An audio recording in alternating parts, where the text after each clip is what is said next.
வணக்கம் நண்பர்களே.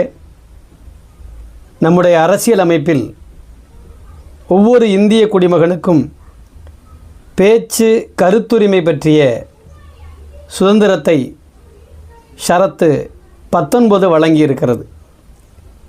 அற்புதமான இந்த ஷரத்தில் ஒரு இந்திய குடிமகன் எவரும் தன்னுடைய பேச்சு சுதந்திரத்தை அடிப்படை உரிமையாக கொள்ள முடியும். தன்னுடைய கருத்தை வெளிப்படுத்துவதில் அடிப்படை உரிமையை பராமரிக்க முடியும். சங்கம் அமைப்பதற்கு, தொழிற்சங்கம் அமைப்பதற்கு உரிமை கொண்டிருக்கிறார். சுதந்திர நாடு முழுவதும் சுதந்திரமாக நடமாடுவதற்கான உரிமையை கொண்டிருக்கிறார். நாடு முழுவதும் எங்கேயும் தங்கிக் கொள்வதற்கான உரிமையை பெற்றிருக்கிறார். எந்த தொழிலையும் எந்த மாநிலத்திலும் இந்தியாவில் எங்கும் செய்து கொள்வதற்கான உரிமையை தக்க வைத்திருக்கிறார். ஆக அப்படிப்பட்ட ஒரு அற்புதமான அந்த ஷரத்து 19 அதிலே முதன்மையாக freedom of speech and expression, பேச்சு மற்றும் கருத்து சுதந்திரம் இன்றைக்கு அனைவருக்குமாக இருக்கிறதா என்றால் அது கேள்விக்குறியாக இருக்கிறது.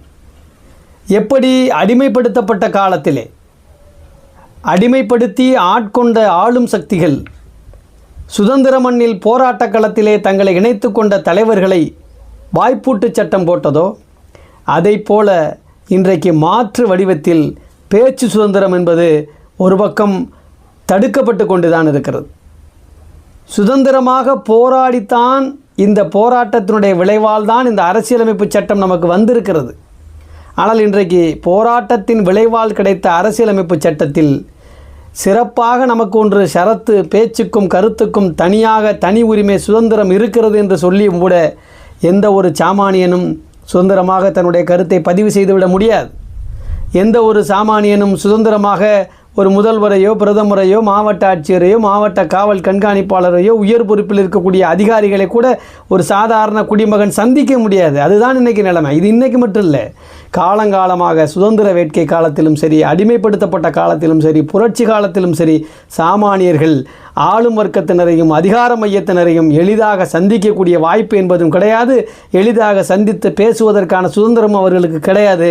இன்றைக்கு அரசியலமைப்பு சட்டத்திலே ஆர்டிகிள் 19 இருந்தாலும் கூட இன்றைக்கும் பணம் படைத்தவர்கள், பதவி படைத்தவர்கள், பொறுப்பில் உள்ளவர்கள், ஆட்கள் பலம் மிக்கவர்கள், அரசியல் செல்வாக்கு உள்ளவர்கள்தான் பேச்சையும் கருத்தையும் சுதந்திரமாக வெளிப்படுத்த முடியுதே ஒழிய சாதாரண ஏழை மக்கள், சாமானிய மக்கள் தங்களுடைய கருத்தையும் பேச்சையும் சுதந்திரமாக வெளிப்படுத்த முடியாத அவலத்தை மாற்றுகிற நாள் என்னாலோ அன்றுதான் முழுமையான சுதந்திர பொன்னாள்.